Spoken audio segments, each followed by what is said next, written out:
Amigos invisibles, una vez más, Jorge Mera con ustedes. El tema que quiero compartirles hoy lo he denominado la verdadera pandemia. Este tema, al igual que con cualquier otro tema, lo expongo con la finalidad de que lleguemos a tener un buen vivir aquí en esta vida y en consecuencia un buen vivir allá en la otra vida. De tal manera que si queremos tener un buen vivir ahora y también después, yo les animo a que estemos chequeando la temperatura de nuestro corazón, para lo cual a lo largo de esta explicación les voy a estar mostrando este termómetro espiritual para que a través de él podamos estar chequeando de manera detallada la temperatura de nuestro corazón. Esa es la idea. De tal manera que si estamos de acuerdo, yo les animo a que comencemos. ¿Sí?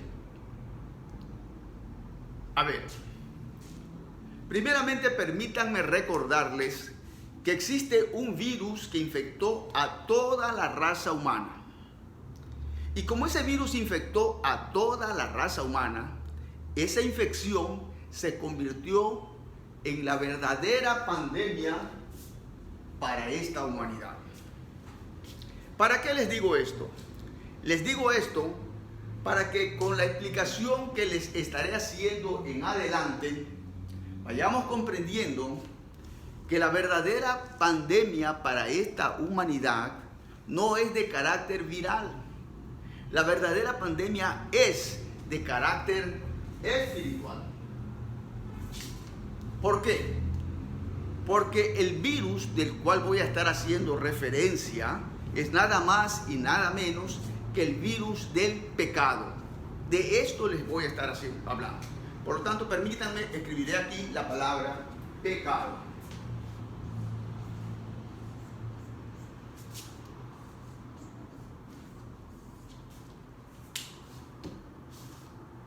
Este virus llamado pecado infectó al mundo poco tiempo después de la creación de Dios. Y desde esa época hasta los actuales tiempos, esta infección ha venido siendo parte de nuestra realidad. ¿Por qué? Porque es una herencia que se nos ha dejado. Herencia a través de la cual todos los seres humanos formamos parte. Por esa razón yo me permito decirles que la verdadera pandemia para esta humanidad no es de carácter viral. La verdadera pandemia es de carácter espiritual. Por eso la Biblia de alguna manera nos permite comprender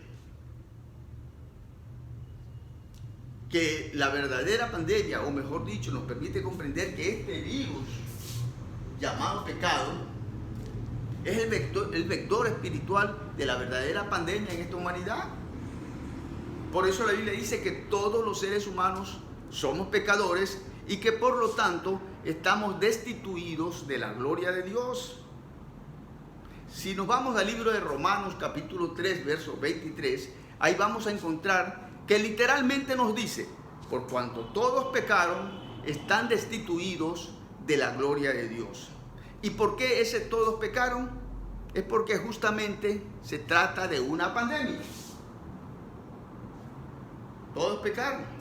Si nosotros parafraseamos esta cita bíblica, es decir, esta cita de Romanos capítulo 3, verso 23, vamos a encontrar que ahí nos está dando a comprender que desde que nacemos, que desde que salimos del vientre de nuestra madre, nosotros ya venimos infectados por el pecado. Entonces permítanme, escribiré aquí la palabra infectados.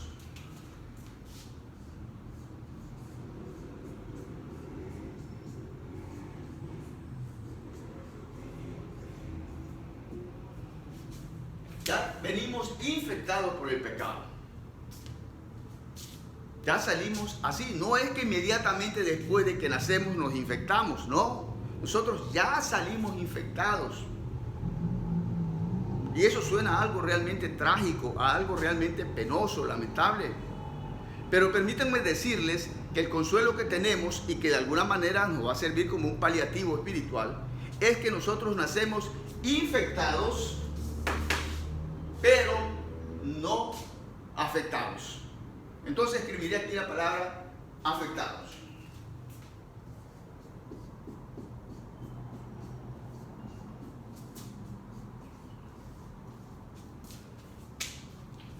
Nosotros nacemos infectados, pero no afectados.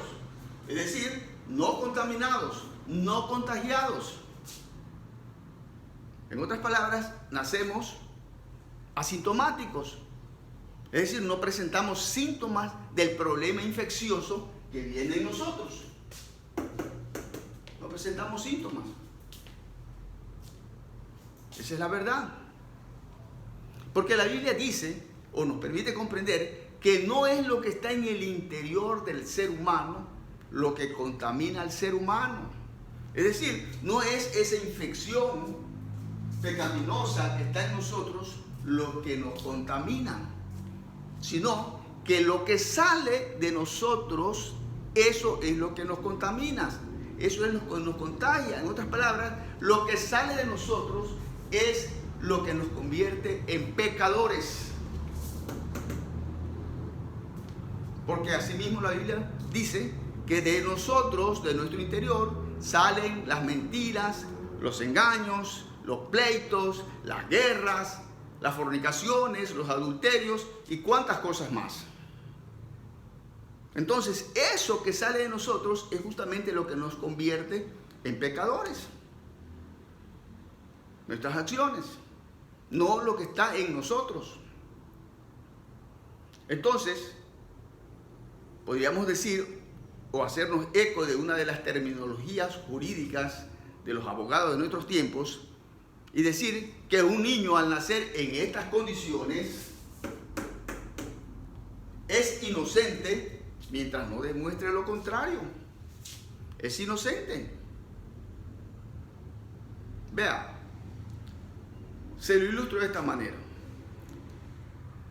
Usted no puede visitar a una criatura de años de nacido, o tal vez de meses u horas de nacido, mirar a esa criatura e inmediatamente después mirar a sus padres y decirles: lo lamento, lo siento mucho, ese niño que yo estoy viendo de horas de nacido es pecador. Es que se ve claramente, miren a su hijo, es un pecador.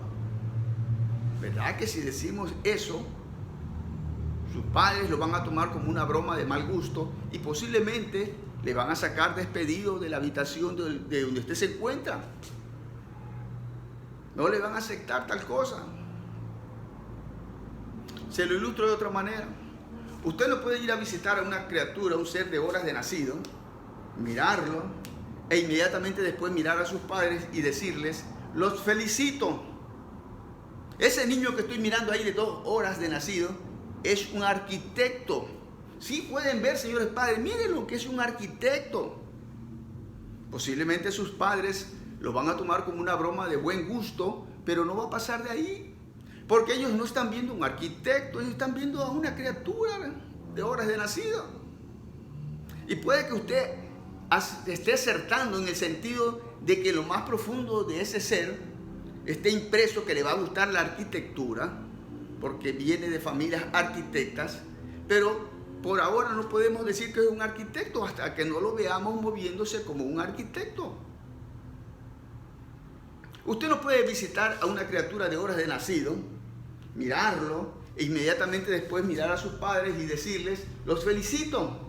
Yo estoy viendo a ese niño, es un mecánico. Y véanlo, ese niño es un mecánico de los buenos. ¿Se dan cuenta? Posiblemente sus padres lo van a tomar como una broma de buen gusto, pero no va a pasar de ahí. Porque ellos no están viendo a un mecánico, ellos están viendo a un niño, una criatura de horas de nacido, nada más. Y puede que usted esté acertando en el sentido que en lo más profundo de ese ser, en sus genes, venga impreso que le va a gustar la mecánica, porque proviene de familias mecánicas. Pero no podemos decir tal cosa hasta que no le veamos moviéndose como un mecánico. Cuando nosotros ya le veamos enredado entre herramientas, grasa, aceite, metido debajo de los carros, apasionado por la mecánica, entonces diremos: ese ser es un mecánico. Mientras tanto no podemos decir tal cosa. Entonces lo mismo es con el pecado. Por más que esté impreso en su ser el pecado, no podemos decir tal cosa hasta que no lo veamos moviéndose como pecador. Esa es la verdad. Esa es la verdad. En lo más profundo de su ser puede estar eso, pero no podemos decir tal cosa. Porque como digo, en la Biblia nos permite entender que no es lo que está en el ser humano, en el interior, lo que contamina al ser humano. No, sino lo que sale del ser humano. Porque del ser humano salen las mentiras, las guerras, los pleitos, los engaños, etc. Si nos hacemos eco de esta realidad, entonces vamos a decir, como dicen los abogados de nuestros tiempos, que un niño al nacer en estas condiciones es inocente mientras no se demuestre lo contrario. Y el Señor Jesús de alguna manera nos dijo lo mismo. Cuando a él le traían a los niños para que le impusiera sus manos, para que los bendijera, los discípulos pensaban que los niños molestaban al maestro e impedían el paso de ellos. El Señor Jesús, dándose cuenta de ese detalle, les dice a sus discípulos: dejad que los niños vengan a mí y no se los impidáis, porque de los tales es el reino de los cielos, de los tales. Y aquí permítanme hacer un pequeño comercial en cuanto a esta expresión de los tales, porque el Señor Jesús bien pudo haber dicho porque de ellos es el reino de los cielos, pero le plació decir de los tales, porque de esa manera involucraba a los nacidos físicamente, pero también a los nacidos espiritualmente.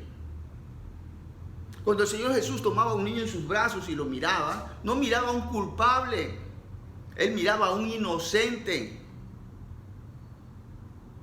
Entonces, si nosotros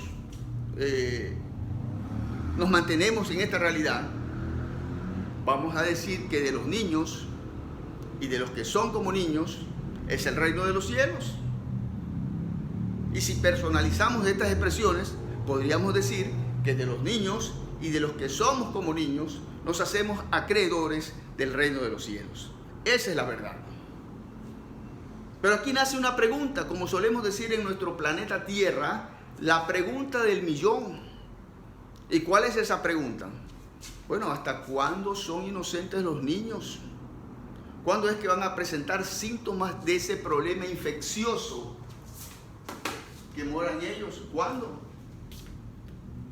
¿Cuándo es que van a dejar de ser asintomáticos?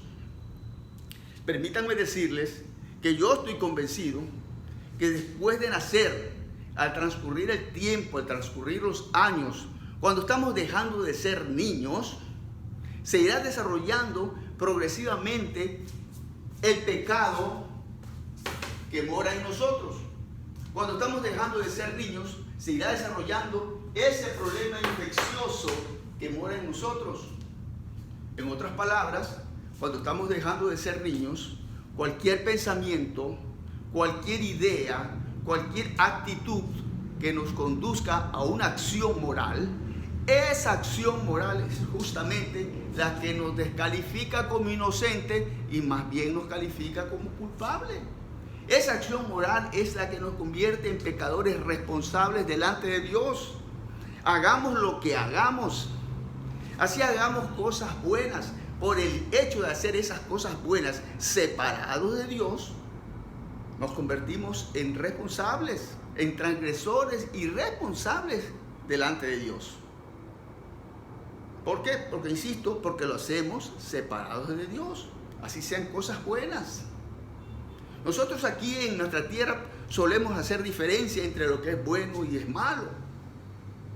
Y tenemos razón hasta cierto punto.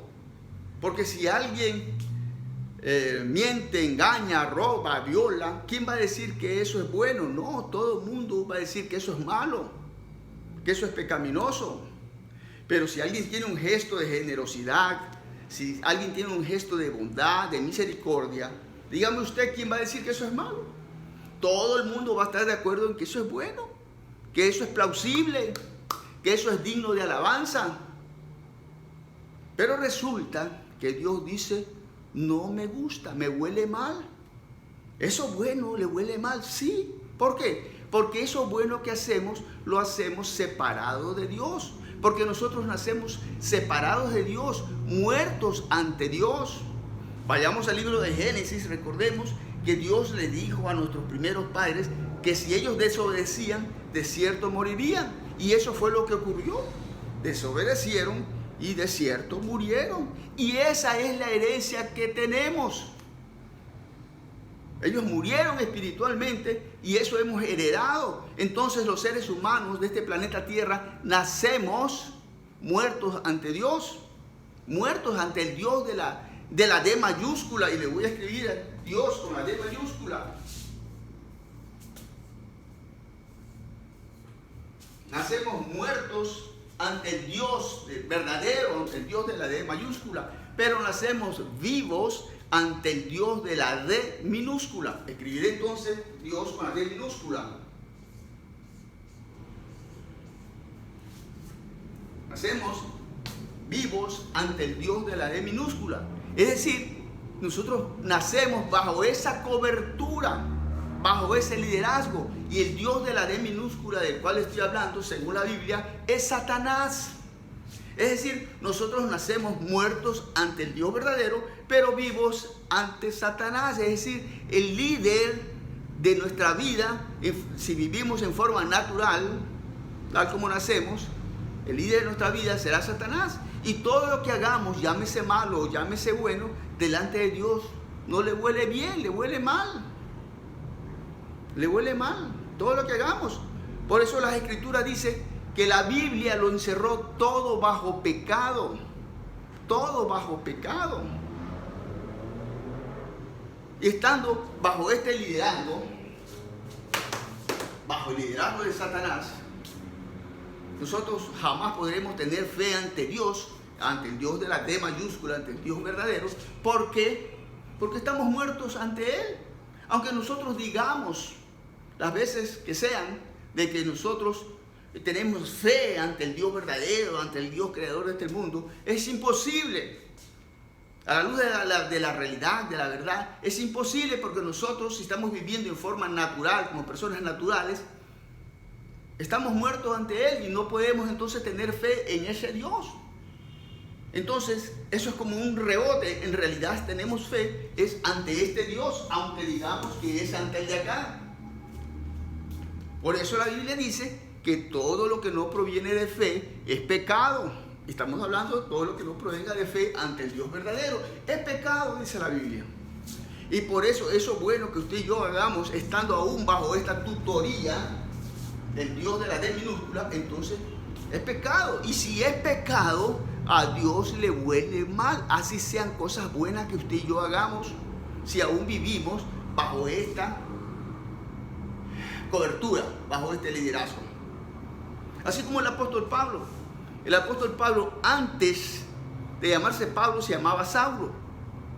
Y cuando se llamaba Saulo es porque aún él vivía bajo esta cobertura, bajo este liderazgo. Y cuando Pablo se dirigía a la iglesia de Éfeso, ellos les recordaban que antes, decía él, antes vivíamos nosotros bajo el dominio del príncipe de la potestad del aire. Es decir, bajo este dominio del Dios de la D minúscula.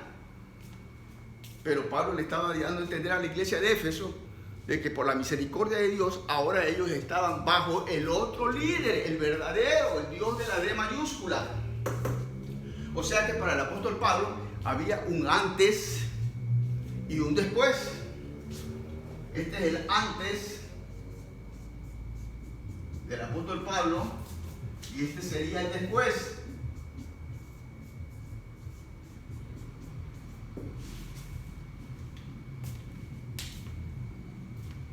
Entonces, si nosotros aún estamos viviendo bajo esta cobertura, las cosas que hagamos, permítanme decirles e insistirles de que así sean cosas buenas, a Dios no le huelen bien. Mire que el profeta Isaías está en el libro de Isaías, capítulo 64, verso 6, algo así. Y si, ojalá no me equivoque, y si no, se los dejo como tarea para ustedes, chequenlo, pero creo que esa es la cita bíblica. El profeta Isaías nos permitía comprender que aún estando bajo esta tutoría, cuando estamos bajo esta tutoría, todas nuestras justicias vienen a ser delante de Dios como trapos de inmundicia. Y usted sabe lo que es un trapo de inmundicia. Usted no es capaz de mirarlo y mucho menos de olerlo. Y por eso Dios dice que eso que para nosotros le llamamos justo, loable, plausible, digno de alabanza, a Dios le huele mal. Si aún estamos viviendo bajo esta cobertura, a Dios le huele mal. Esa es la situación. Entonces, si esa es nuestra realidad aún, permítanme decirles que delante de Dios estamos perdidos, estamos muertos, como nos dice la Biblia, muertos en nuestros delitos y pecados. Entonces, realmente eso es algo lamentable. Lo que significa que indiscutiblemente necesitamos que alguien nos auxilie, indiscutiblemente necesitamos que alguien nos socorra, que alguien nos dé vida. O como decimos en estos tiempos de pandemia, necesitamos que alguien produzca la cura para este gran mal. La cura. En pocas palabras, necesitamos de un Salvador. Salvador que gracias a la misericordia de Dios está a disposición nuestra desde hace más de 2000 años. Y que solamente está en ustedes o en mí el aceptar o rechazar esa salvación. Y la pregunta es, ¿quién es ese Salvador? ¿Cómo identificarlo? Bueno, yo creo que la pregunta en sí es un poco necia, porque todo el mundo, su buena mayoría de la humanidad sabe que el Salvador es Jesucristo. Sino que lo que pasa es que una cosa es saberlo intelectualmente y otra cosa es saberlo espiritualmente. Es decir, que una cosa es conocer de Jesucristo y otra cosa es conocer a Jesucristo. Para conocer a Jesucristo, nosotros tenemos que ir a Jesucristo. Y resulta que la Biblia dice que no depende de nosotros el ir a Jesucristo, sino que depende de Dios. Vaya usted al libro de Romanos, capítulo 9, verso 16. Ahí dice que no depende que el hombre corra, quiera o se esfuerce, sino de Dios que tiene misericordia.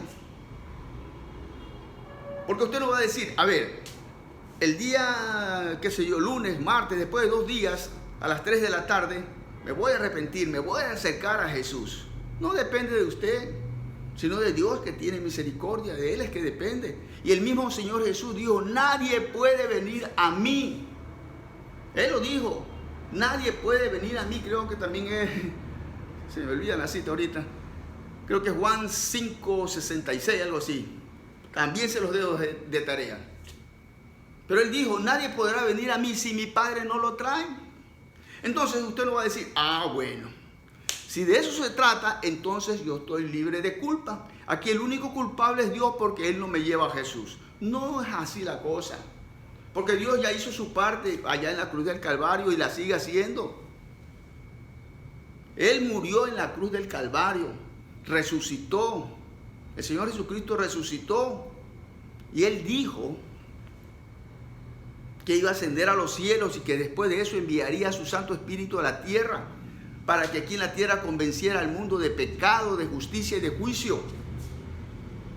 Y eso se está dando. Eso se está dando. Entonces, cuando usted por alguna situación se siente incómodo con el estilo de vida que lleva, quiere abandonar su estilo de vida, ya no le agrada, no le satisface, permítanme decirles que no es asunto suyo, sino que el Espíritu Santo que está en este mundo le está convenciendo de tal situación. Esa es la voz del Espíritu Santo. Y cuando usted escucha esa voz y se deja guiar por esa voz, entonces está abriendo la puerta de su corazón. Y al abrir usted la puerta de su corazón, el Espíritu Santo de Jesucristo entrará a hacer vida permanente en su vida. Entrará a pernoctar en su vida. Y de esa manera usted está siendo restituido a la gloria de Dios. Recuerda cuando leímos en Romanos capítulo 3, verso 23, ahí dice que por cuanto todos pecaron, están destituidos de la gloria de Dios. Y resulta que Si usted abre la puerta de su corazón, ahora ya no va a estar restituido, sino que está siendo restituido a la gloria de Dios. Y a eso es lo que la Biblia le llamaría el nuevo nacimiento. Usted está naciendo de nuevo. Y el nacer de nuevo no es opcional.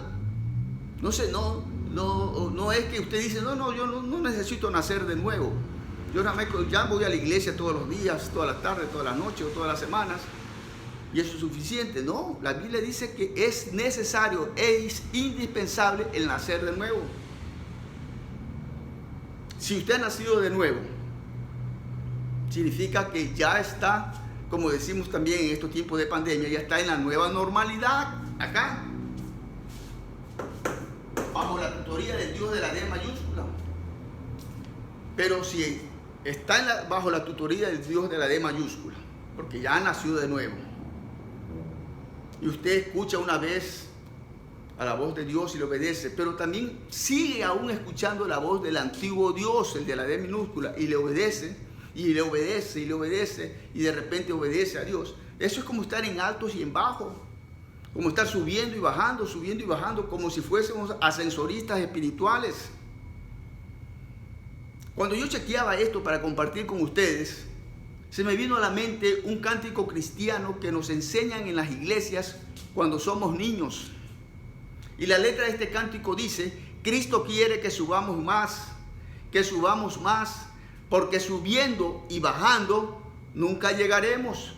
Subamos mirando a Cristo cada día más, porque eso es lo que quiere Cristo, que estemos subiendo y subiendo, porque eso es sinónimo de estar creciendo en nuestra relación con Dios.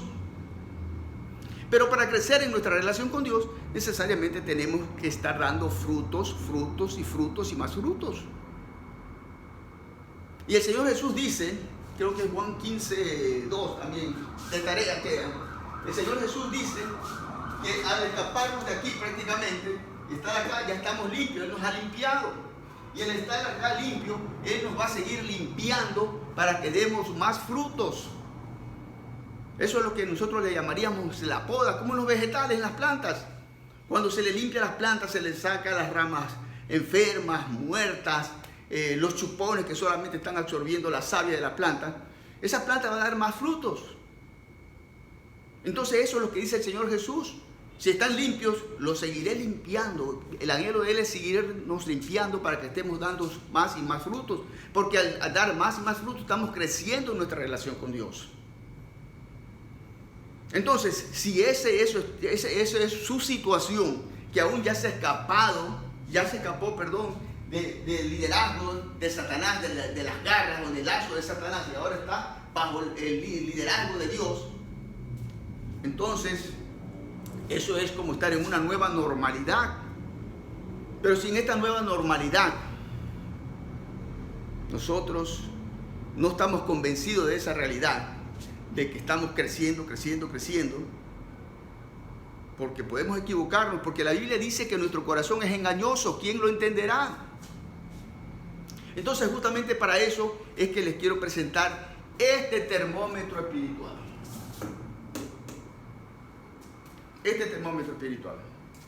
Para que a través de él podamos estar chequeando de manera detallada nuestra temperatura espiritual. Este termómetro no es igual como el termómetro físico que usted y yo conocemos. El termómetro físico dice que la temperatura normal y que es sinónimo de buena salud es 37, casi en el centro. Pero si tiene 39, 40, 41, bueno, usted está mal y grave. Y si tiene pues 36, 35, ya verá usted pues, cómo está su condición de salud.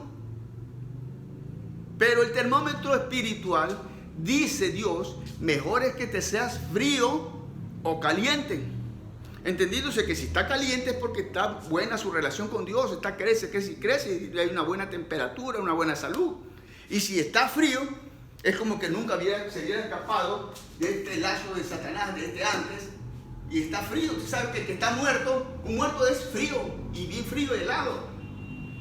O tal vez se logró escapar de acá y está bajo esta tutoría, pero aún sigue obedeciendo al antiguo líder.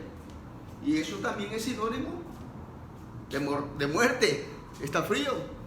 Y dice Dios, mejor es que sea frío o caliente porque de esa manera está definida la cosa. Pero si estás en el medio, eso es tibieza. Y la Biblia dice que a los tibios los vomitará Dios de su boca. A los tibios. Entonces, como este video se me ha hecho un poco largo, perdonen por eso, lo vamos a dar de este tamaño. Vamos a presentarle el termómetro espiritual y en la próxima oportunidad podremos desglosar punto por punto. Este termómetro espiritual consta de 8 preguntas o de 8 interrogantes. Vamos a mencionarlas y la dejamos de ese tamaño. ¿Qué les parece?